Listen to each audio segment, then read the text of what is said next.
Assalamualaikum warahmatullahi wabarakatuh.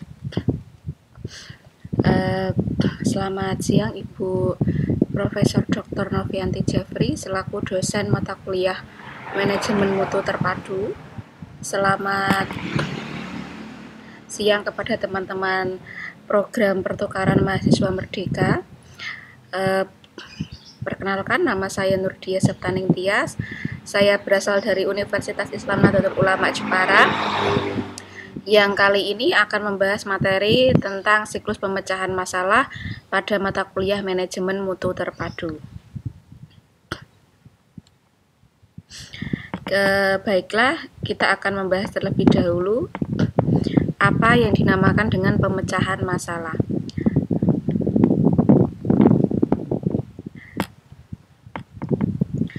Pemecahan masalah adalah memecahkan suatu masalah yang menghasilkan suatu solusi atas permasalahan yang dihadapi dengan terlebih dahulu mengidentifikasi permasalahan berdasarkan data dan informasi yang akurat melalui suatu proses intelektual dan profesional.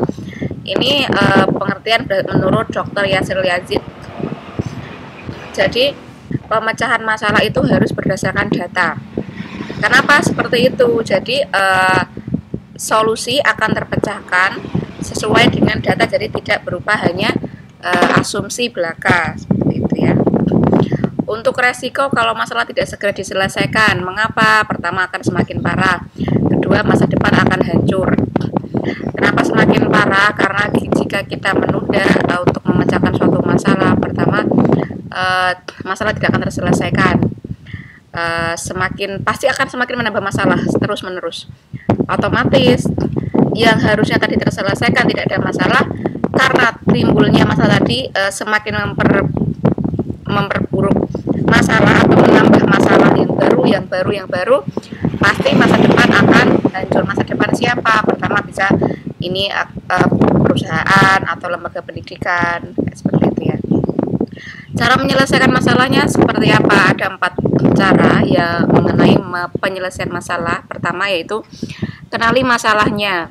Masalahnya apa? Mungkin dari prosedurnya atau peraturannya yang kurang memadai atau kurang tepat diaplikasikan kepada perusahaan atau kepada lembaga pendidikan.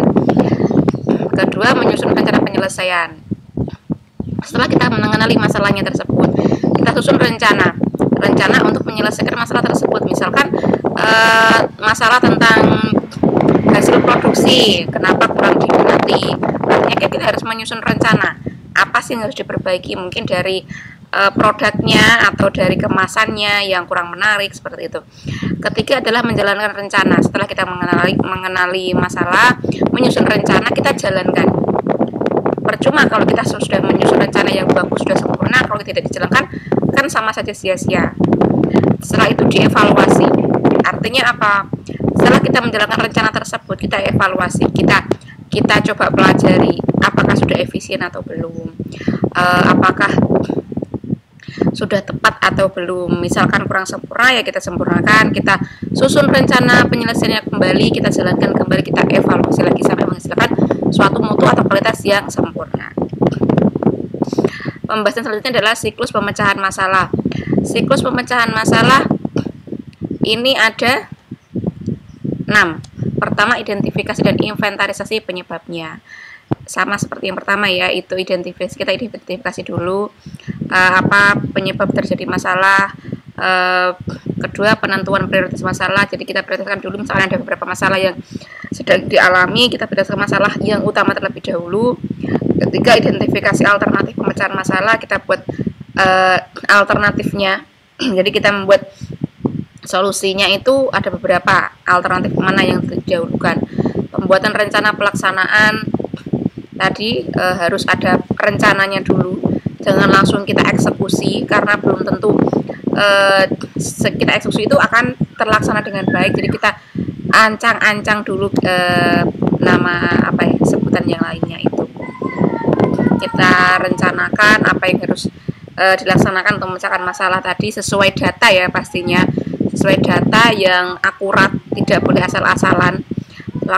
Selanjutnya adalah pelaksanaan kegiatan, kita laksanakan kegiatannya tadi, kita lakukan rencana tadi. Terakhir adalah monitoring kita pantau. Nah, seperti itu kurang lebihnya. Ini menurut menurut Dr. Kaoru Ishikawa dari Tokyo, Jepang, namanya adalah fishbone atau tulang ikan, penyelesaian masalah dengan tulang ikan. Ini kan ada poinnya di sini, ada masalah.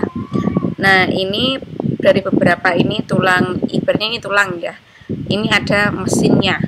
Mesinnya itu apa? Misalkan kita memproduksi suatu produk ya, kita coba apakah mesinnya tadi bermasalah, maksudnya misalkan permintaan banyak, kita harus menyesuaikan mesinnya itu harus memproduksi secara banyak kan, massal, materialnya bahannya apakah sesuai belum, bagus atau tidak, berkualitas atau tidak, seperti itu.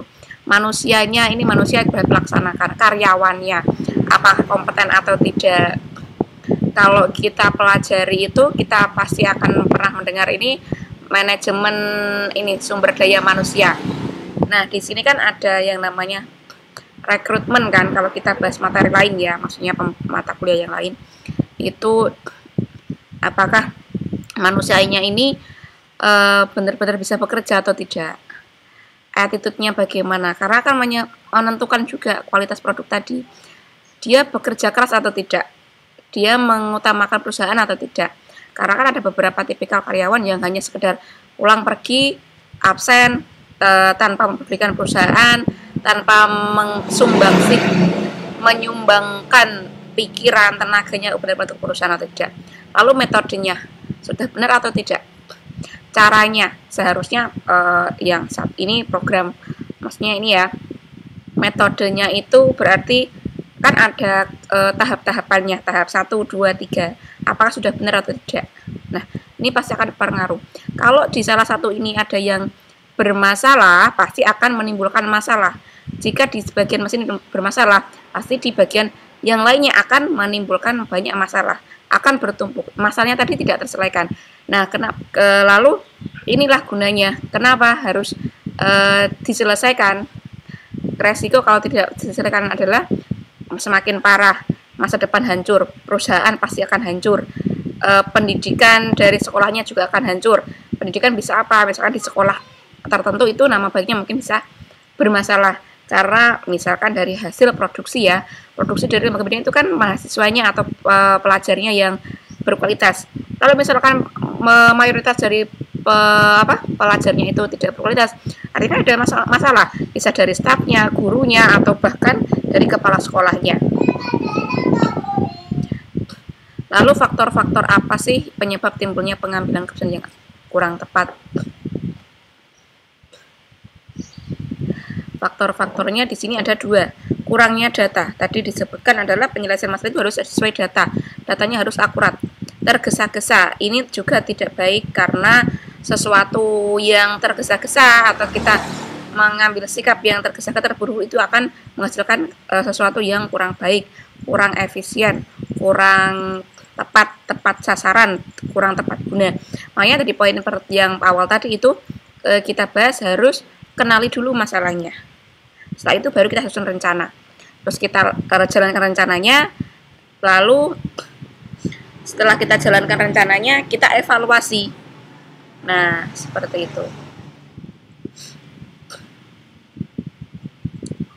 Jadi penting gunanya misalkan ada suatu masalah di dalam organisasi, lembaga, atau mungkin di perusahaan atau dimanapun tempat, bahkan itu harus berdasarkan data. Jadi jangan asal-asalan, jangan tergesa-gesa mengambil keputusan. Kita pelajari dulu, kita susun rencananya, apa sih yang masalahnya, kita buat penyelesaiannya harus seperti apa, yang pokok poinnya apa, maksudnya masalah yang paling utama itu apa, kita selesaikan terlebih dahulu.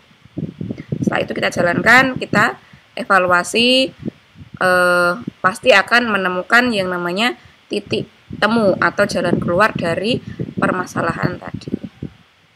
Ini literatur yang bisa diambil ya dari Kamus Besar Bahasa Indonesia, Dr. Yasri Yazid dari metode penelitiannya, Polya Solving Mathematical Problem in High School, New Jersey, Dr. Kaoru Ishikawa dari ilmuwan kelahiran 1919 di Tokyo, Jepang, yang mengenalkan tentang siklus pemecahan masalah fishbone atau tulang ikan.